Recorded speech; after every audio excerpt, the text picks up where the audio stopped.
Onyo kubwa limetolewa kuhusu kuchangiwa kwa pesa kwa ajili ya kununua ndege zisizo na rubani yaani drone kwa ajili ya makundi ya wazalendo.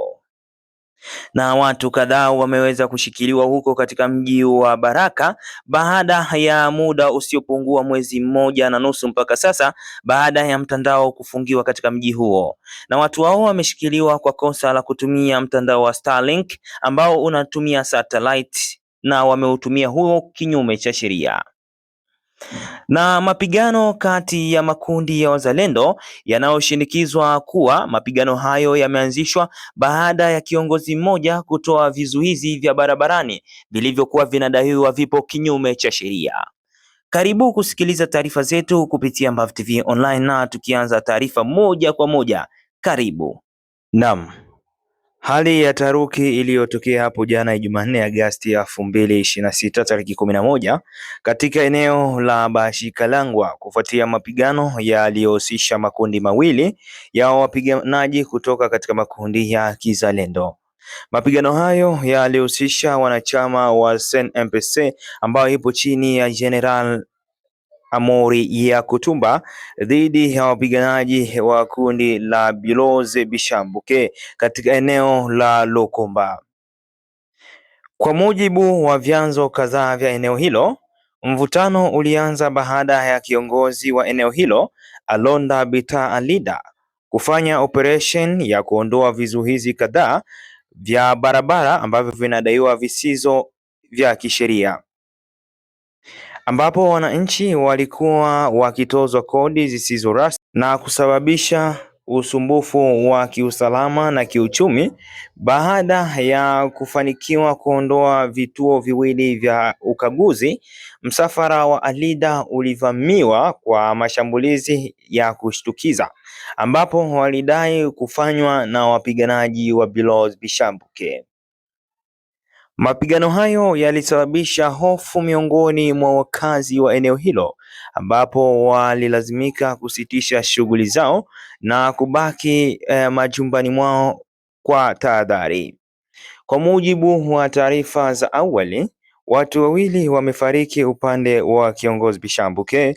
Hadi sasa uongozi wa SNPC wala uongozi wa kundi la Bishambuke haujatoa taarifa rasmi kuhusu mazingira ya tukio hilo.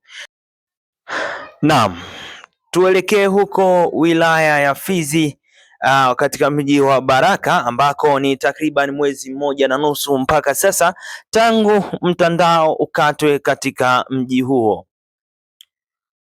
Baada ya ripoti kadha wa kadha, inaelezwa kuwa raia na waandishi wa habari wamekamatwa kwa kutumia Starlink huko Baraka Fizi.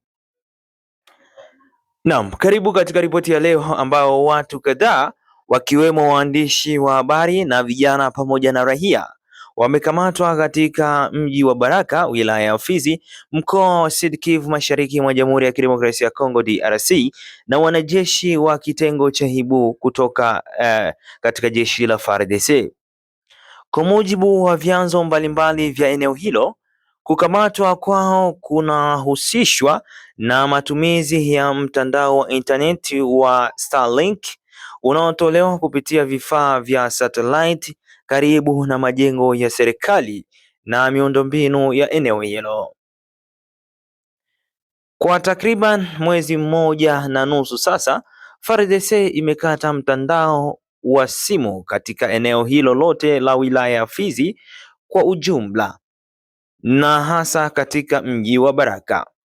Kwa mujibu wa vyanzo vya kiusalama vinaeleza kuwa hatua hiyo inalenga kuzuia kuenea kwa taarifa za upotoshaji katika kipindi hichi cha operation za kijeshi na hali ya vita katika eneo hilo.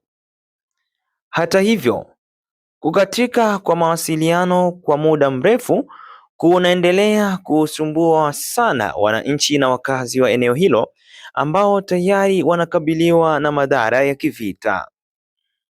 Kutokana na kosa la kimtandao, wakazi wengi hawawezi kupokea msaada wa kifedha kutoka kwa ndugu zao walioko nje ya nchi na maeneo mengine mbalimbali, wakati huduma za kutuma na kupokea fedha kwa njia ya simu ndizo njia kuu ya kupata fedha katika eneo hilo ambalo lina upungufu wa miundombinu ya kibenki.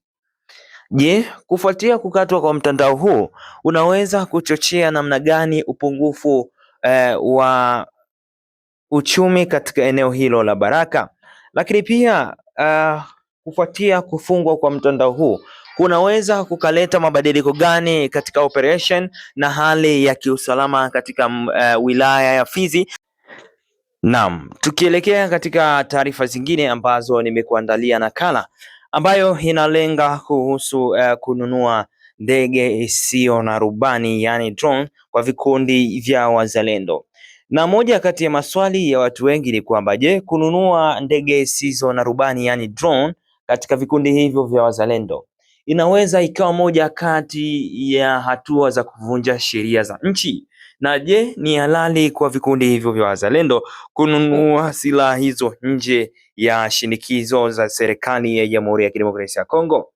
Ungana na mimi kusikiliza nakala hii ambayo ningeweza kukuhabarisha kwa siku ya leo.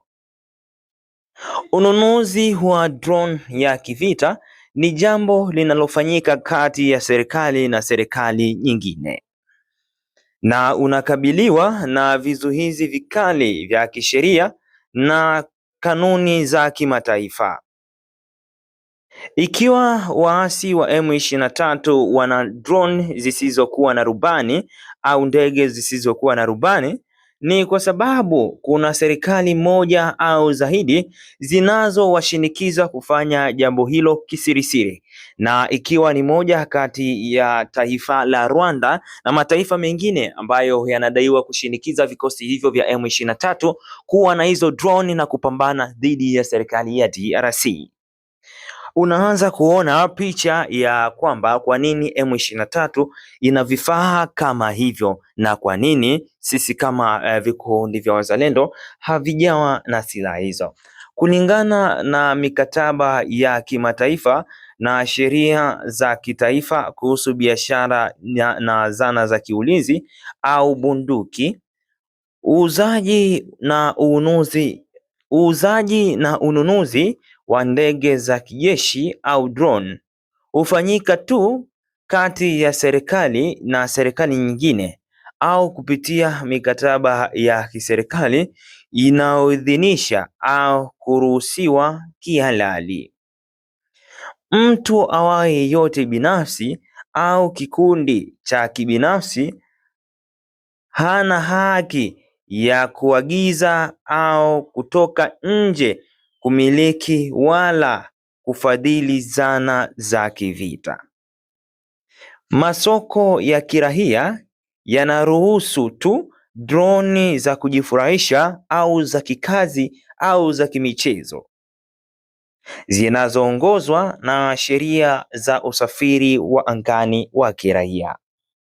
Kwa hiyo hatua yoyote ya kufadhili au kusambaza zana za kijeshi binafsi inachukuliwa kuwa ni biashara haramu za kiusalama na inaweka wahusika hatarini kupata vifungo na adhabu kali za kisheria. Na kwa sasa unaweza kujua kwamba ni namna gani ambao ununuzi wa ndege zisizo na rubani, aidha vifaa vya kivita, aidha silaha na magwanda ya kijeshi inaweza kuwa ni kinyume cha sheria pale ambapo unaponunua nje ya makubaliano ya kiserikali na mikataba ambayo haijaidhinishwa kimataifa. Sasa mjadala huu ni mkubwa sana haswa katika wakati huu ambao ndugu zetu wazalendo wanahitaji kupata silaha kubwa na zenye uimara zaidi ili kuwezesha baadhi ya operation, na watu wengi walikuwa wakijiuliza, je, inawezekana ndugu zetu wazalendo kupata silaha hizo? Ndiyo, inawezekana, lakini sasa inawezekana pale ambapo serikali ya DRC na jeshi lake la FARDC na majeshi yake mengine ambayo yanaweza kakaa chini na kujadili pale ambapo panaweza kuwa uwezekano wa kutoa silaha kama hizo ambazo ndugu zetu wazalendo wanazihitaji kuzitoa ili kukamilisha operation tofauti tofauti.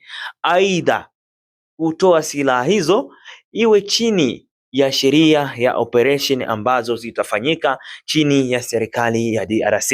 Nje na makubaliano hayo, basi haiwezekani kumiliki drone nje ya sheria ya DRC.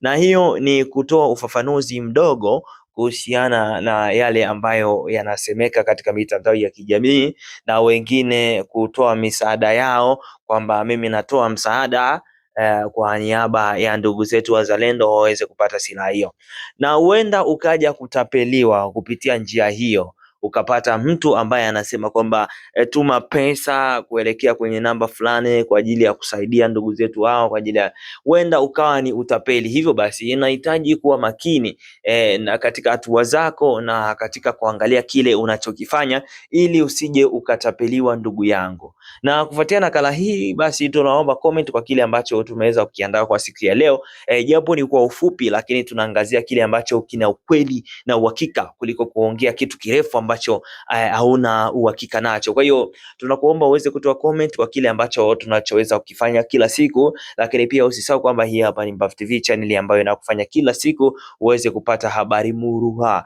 kwa yale ambayo yanayoendelea kote katika maeneo ya Fizi, Baraka, Uvira, maeneo ya Goma, tunafika hadi huko maeneo ya Bukavu kwa taarifa ambazo zinapita kwa uwepesi na ambazo zinaweza kutufanya sisi tuweze kuzipata kwa haraka, basi utazipata kupitia Mbaf TV Online. Kinyume cha hapo, basi tunakuomba uweze kusambaza linki zetu pale ambapo unapokuwa unazipata, ili kwa wale wengine ambao hawajaweza kutupata kupitia chaneli yetu ya Mbaf TV basi waweze kutupata na aweze kuenjoy kupitia sisi Mbaf TV. Asante.